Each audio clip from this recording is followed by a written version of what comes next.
Hello everyone, welcome to my YouTube channel accountancy by Aakash Kaushik. आज की video के अंदर हम लोग डिस्कस करेंगे एडमिशन ऑफ पार्टनर का सबसे main topic adjustment of capital. यानी पार्टनर्स की कैपिटल को अगर एडजस्ट करना है तो हमें पता कैसे लगेगा, क्वेश्चन में इसके रिगार्डिंग कैसे हम पता लगा पाएंगे, तो आइडेंटिफिकेशंस क्या है वो भी मैं आपको बता दूंगा कि क्वेश्चन में किन लाइन को पढ़कर हमें पता लग पाएगा ये क्वेश्चन एडजस्टमेंट ऑफ कैपिटल का है, और पता लगने के बाद इसकी ट्रीटमेंट क्या होगी वो सारा मैं आज की वीडियो के अंदर आपको कवर करके बताऊंगा।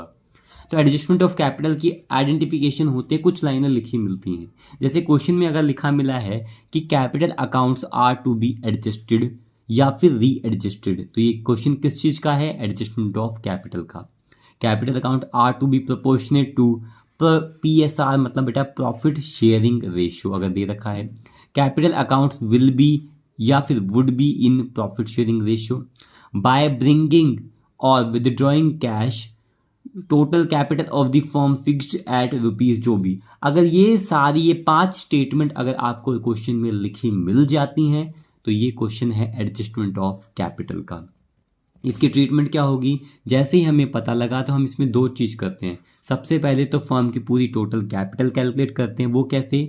न्यू पार्टनर की कैपिटल अपॉन में न्यू पार्टनर का शेयर, और डिवाइड यहाँ पे सेकंड नंबर पे जो भी टोटल कैपिटल आती है उसको डिस्ट्रीब्यूट कर देते हैं न्यू रेशियो में। यहाँ से हमारी कैपिटल्स क्या हो जाती है पार्टनर्स की? एडजस्ट। ठीक है, अब हम करेंगे क्वेश्चन नंबर 74 से स्टार्ट। तो ये बेसिक पार्ट आप समझ चुके होंगे, आप चाहे तो इसका स्क्रीनशॉट भी ले सकते हैं। अब पढ़ेंगे हम क्वेश्चन नंबर 75 में क्या दिया गया है कि जी एक्स और वाई पार्टनर्स हैं 3:2 में, उनकी बैलेंस शीट दी गई है। उन्होंने एडमिट किसको किया है? जेड को किया है, वो भी 1/6 शेयर के लिए। फिर इंफॉर्मेशन दी गई है, एडजस्टमेंट दी गई है, और लास्ट पॉइंट में लिखा गया है capital of X and Y will be adjusted, यानी कि क्वेश्चन एडजस्टमेंट ऑफ कैपिटल का है। ठीक है, you are required to prepare revaluation account बनाना है और पार्टनर का कैपिटल अकाउंट बनाना है। ये CBSE सैम्पल पेपर 2023 का क्वेश्चन है, यानी कि ये सैम्पल पेपर में दिया है CBSE ने, तो ये बहुत ही इंपॉर्टेंट टाइप का क्वेश्चन है, तो हमें करना ही पड़ेगा। तो सबसे पहले तो हम बनाते हैं रिवैल्यूएशन अकाउंट। ठीक है, यहाँ हमने बनाया रिवैल्यूएशन अकाउंट, ये देख रहे हैं आप फॉर्मेट। अब ये कहाँ से करते हैं रिवैल्यूएशन अकाउंट? एडजस्टमेंट से। Z will bring 50,000 as his share of capital. बेटा जो कैपिटल का पैसा है वो पार्टनर के कैपिटल अकाउंट में जाएगा, यहाँ पर इसका कुछ भी नहीं होगा, रिवैल्यूएशन अकाउंट में कुछ भी नहीं होगा। गुडविल, फर्म के गुडविल का पैसा भी कहाँ जाता है? रिवैल्यूएशन अकाउंट में नहीं जाता, ये पार्टनर के कैपिटल अकाउंट में जाता है। प्लांट एंड मशीनरी एक एसेट होती है, were found to be under valued by, ये कम थी 14,000। बेटा कम थी एसेट तो उसको ज़्यादा करेंगे, ज़्यादा करेंगे तो हमें प्रॉफिट होगा, और प्रॉफिट को कहाँ लिखा जाएगा? रिवैल्यूएशन अकाउंट के क्रेडिट साइड में लिखा जाएगा बाय प्रॉफिट एंड, ये प्रॉफिट तो नहीं, by plant and machinery account. और कितनी कम थी बेटा? 14,000, तो इसको 14,000 से इम्प्रूव कर दिया जाएगा। ठीक है, आगे नेक्स्ट पॉइंट क्या दिया गया है? नेक्स्ट पॉइंट आप यहाँ देखेंगे, यहाँ दिया गया है building was to be brought up to 1,09,000। Brought up to up to at में क्या लेते हैं बेटा? डिफरेंस। बिल्डिंग की वैल्यू पहले कितनी थी? बिल्डिंग की वैल्यू पहले थी 98,000, और अब उसकी वैल्यू इम्प्रूव हो चुकी है। तो बेटा 98 से कितना? 1,09,000, 11,000 से बढ़ गई है वैल्यू, तो यहाँ लिखेंगे बाय बिल्डिंग अकाउंट। और कितनी वैल्यू इम्प्रूव हो चुकी है? 11,000, 11,000 रुपये। उसके बाद आप यहाँ देखेंगे नेक्स्ट पॉइंट पे दिया गया है, बताया गया है, ये वाला पॉइंट हो गया हमारा ओल्ड डेटर्स आर गुड, सारे डेटर अच्छे हैं, तो इनकी प्रोविज़न बनाने की रिक्वायरमेंट नहीं है। जो पहले हमने प्रोविज़न बनाया था, हमें लग रहा था कि डेटर है 42 के, उसमें से 7,000 रुपये शायद हमको ना मिले, यानी सभी ने पैसा दे दिया तो प्रोविज़न ख़त्म हो गया। तो बेटा यहाँ लिखेंगे by provision for doubtful debts, 7,000 rupees का फ़ायदा हो गया। जो पैसा हम डूबा मान रहे थे वो पैसा हमारा अब नहीं डूबेगा, वो भी पैसा डेटर से रिसीव हो जाएगा। और कुछ है? और कुछ नहीं है। टोटल करेंगे तो ये आ गया 32,000, और डेबिट साइड के टोटल में भी लिखा जाएगा 32,000। यहाँ लिखेंगे 32,000 to profit share, to profit share. Revaluation का प्रॉफिट या लॉस किस में डिस्ट्रीब्यूट करते हैं? Old partner old ratio. Old partner है कौन? एक्स और वाई, और इनकी ओल्ड रेशियो कितनी दी गई है 3:2, तो ये आ जाएगा 19,200 एक्स का शेयर प्रॉफिट का, और वाई का प्रॉफिट का शेयर आ जाएगा 12,800। ठीक है, अब क्या बनाएंगे हम, पार्टनर का कैपिटल अकाउंट। आप अपनी स्क्रीन पे देख रहे हैं, हमने पहले से फॉर्मेट ड्रॉ कर रखा है पार्टनर का कैपिटल अकाउंट। पार्टनर को कोई भी चीज़ मिलती है उसके क्रेडिट साइड में शो करते हैं, और कोई भी चीज़ पार्टनर के अकाउंट से कम होती है तो उसके डेबिट साइड में। सबसे पहले हम लिखते हैं क्रेडिट साइड में बाय बैलेंस ब्रॉट डाउन। किस चीज़ का बैलेंस, कैपिटल का बैलेंस। ठीक है, तो ये कहाँ मिलता है हमें, पार्टनर के बैलेंस शीट में। तो कैपिटल का बैलेंस एक्स और वाई का कितना है, 1,19,000 और 1,12,000, 1,19,000 एक्स का कैपिटल का बैलेंस है, और वाई का है 1,12,000। फिर नया पार्टनर जो आया था बेटा, वो भी तो कैपिटल का पैसा लाया था। जो नया पार्टनर आया था वो भी तो कैपिटल का पैसा लाया था, उसको भी लिखा जाएगा बाय बैंक अकाउंट करके। बाय बैंक अकाउंट, वो कितना पैसा लेकर आया था, 56,000 लिखा हुआ था ना। एडजस्टमेंट अगर हम ध्यान से पढ़ेंगे तो यहाँ दिया तो हुआ था पहले पॉइंट में कि जेड जो नया पार्टनर है जो 1/6 शेयर के लिए आया है वो 56,000 कैपिटल का पैसा लाया था, हमने बाय बैंक करके लिख दिया। But was not unable to bring any amount to compensate the sacrificing partner. इसका मतलब कि वो किस चीज़ का पैसा कैश में नहीं ला पाया, वो गुडविल का पैसा नहीं लाया। कोई बात नहीं, तो ये प्रीमियम फॉर गुडविल तब लिखते जब वो गुडविल का पैसा ला था जेड नहीं लाया, तो जेड्स करंट अकाउंट लिखा जाएगा। क्या लिखेंगे, बाय जेड्स करंट अकाउंट, और वो भी किस रेशियो में, सेम सेक्रीफाइसिंग रेशियो में ही। कैश में नहीं लाया कोई इशू नहीं, उसके करंट अकाउंट से पैसा डेबिट कर दिया जाएगा। अब कितना पैसा वो जानेंगे। हमारे क्वेश्चन के अंदर सेकंड पॉइंट पे लिखा गया था कि गुडविल पूरे फर्म की है 84,000, तो पूरे फर्म की गुडविल तो जेड नहीं लेकर आएगा। वो कितने शेयर के लिए आया है, 1/6 के लिए, तो 84 का 1/6 निकाल लिया जाएगा, तो उसकी किसकी गुडविल आ जाएगी, जेड की। कि जितना पैसा जेड को गुडविल में लाना था वो आ जाएगा। तो स्टार्ट करेंगे, यहाँ लिखेंगे वर्किंग नोट, यहाँ लिखेंगे वर्किंग नोट, और क्या निकालेंगे, जेड्स शेयर ऑफ गुडविल। तो यहाँ लिखा जाएगा जेड्स शेयर ऑफ गुडविल। तो पूरे फर्म की गुडविल कितनी दी गई थी, 84,000 दी गई थी। उसमें जेड का शेयर कितना है, 1/6, तो ये कितना आ गया, 14,000। कितना आ गया, 14,000, वो भी किस रेशियो में, सेक्रीफाइसिंग में। अब सेक्रीफाइसिंग रेशियो का फॉर्मूला हम देखेंगे, होता है old ratio minus new ratio. हमारे क्वेश्चन में हमारे पास नया रेशियो नहीं है। अगर क्वेश्चन में नया रेशियो नहीं है तो ना तो हम न्यू रेशियो निकाल लेंगे और ना ही उसमें कुछ फॉर्मूला लगाएंगे। सीधा सा है, ये बढ़ता किस में है, गुडविल का पैसा, सेक्रीफाइसिंग रेशियो में। फॉर्मूला होता है old ratio minus new ratio. हमारे क्वेश्चन में न्यू रेशियो नहीं है तो ओल्ड रेशियो ही क्या माना जाएगा, सेक्रीफाइसिंग रेशियो। ओल्ड रेशियो क्या था, 3:2, यानी कि बेटा 14,000 को 3:2 में ही क्या कर दिया जाएगा, डिस्ट्रीब्यूट। तो यहाँ लिखेंगे 14,000 को 3:2 में ही करेंगे, तो यहाँ लिख दिया जाएगा 8400 एक्स में, और वाई में कितना आ जाएगा, 5,600।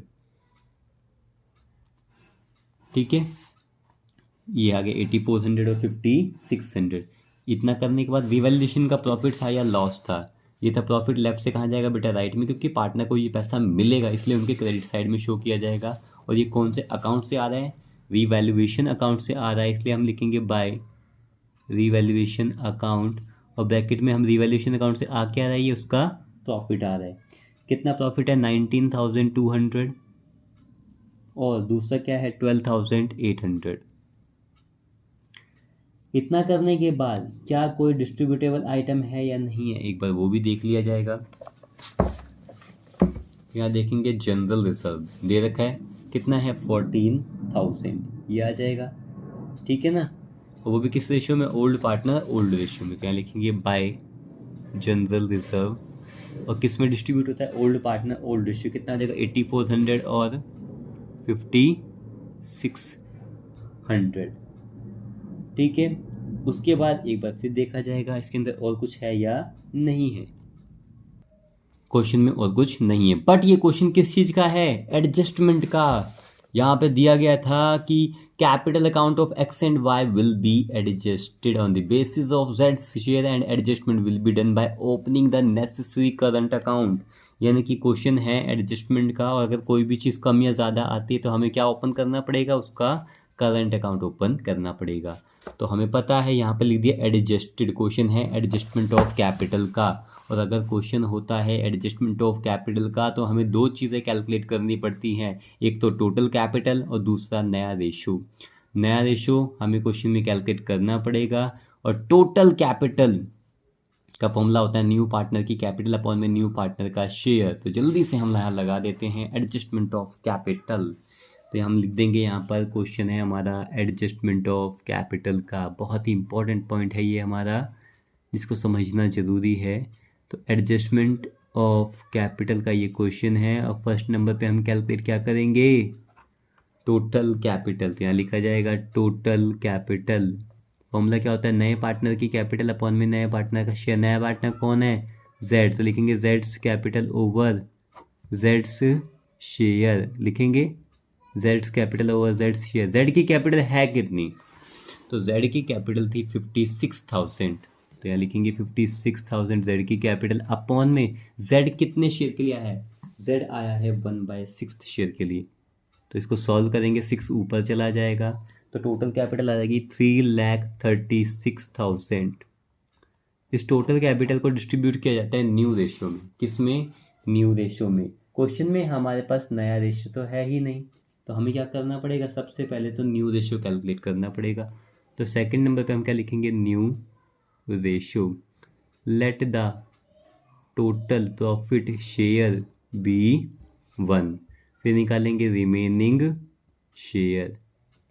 ठीक है, तो रिमेनिंग शेयर कितना आएगा, 1 माइनस नए पार्टनर का शेयर। नए पार्टनर का शेयर 1/6, तो आ गया 5/6। अब ये 5/6 किस में डिस्ट्रीब्यूट होता है, रिमेनिंग पार्टनर्स में। रिमेनिंग पार्टनर कौन है, जेड के आने के बाद, जेड के आने के बाद मतलब उससे पहले एक्स और वाई।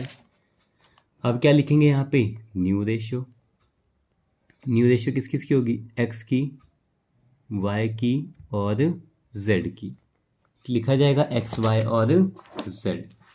सबसे पहले तो जेड का शेयर तो कितना है 1/6, फिर रिमेनिंग शेयर 5/6 किसको मिलेगा, एक्स को और वाई को। वो भी किस रेशियो में, इनकी ओल्ड रेशियो में। क्या है 3:2, इट मीन्स 3/5, 2/5।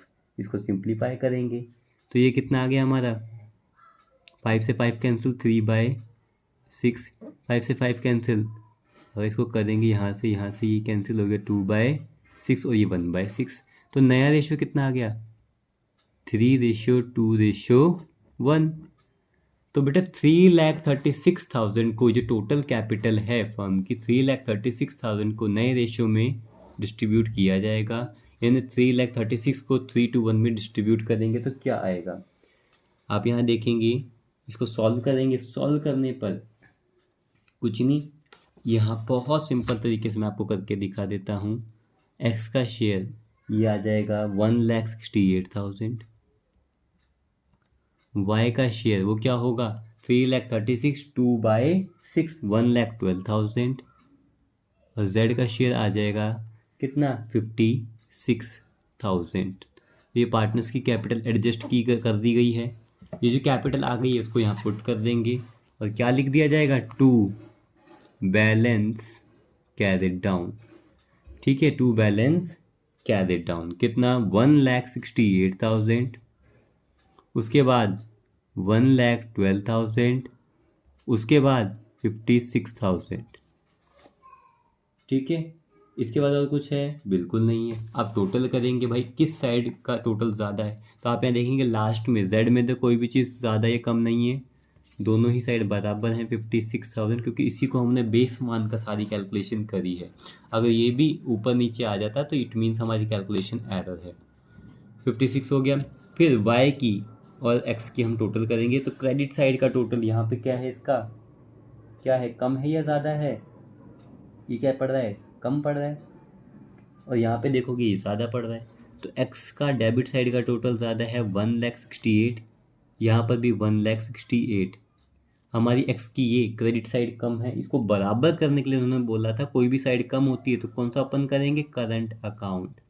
तो लिखेंगे बाय करंट अकाउंट। ये वाली साइड कितनी कम है, 13,000, 13,000 रुपये ये वाली साइड हमारी कम है। फिर यहाँ 1,12,000 और यहाँ का टोटल करेंगे यार 1,36,000, तो ज़्यादा किसका है, 1,36,000। तो यहाँ लिखेंगे 1,36,000, यहाँ पर भी लिखेंगे 1,36,000। हमारी को वाई की डेबिट साइड कम है, इसको बराबर करने के लिए क्या लिखा जाएगा, टू करंट अकाउंट। क्या लिखा जाएगा, टू करंट अकाउंट। वाई की कौन सी साइड कम है, ये, तो यहाँ लिखेंगे 24,000। कितना आ जाएगा, 24,000। ठीक है। क्या हमारे इस क्वेश्चन के अंदर बैलेंस शीट बनानी है, नहीं। तो ये क्वेश्चन हो गया हमारा क्या, कंप्लीट। क्या और कुछ इसके अंदर तैयार करना है, बिल्कुल नहीं। तो इस क्वेश्चन में आपको किसी भी तरह का डाउट हो तो आप कमेंट सेक्शन में कमेंट करके मुझसे पूछ सकते हैं। Thank you.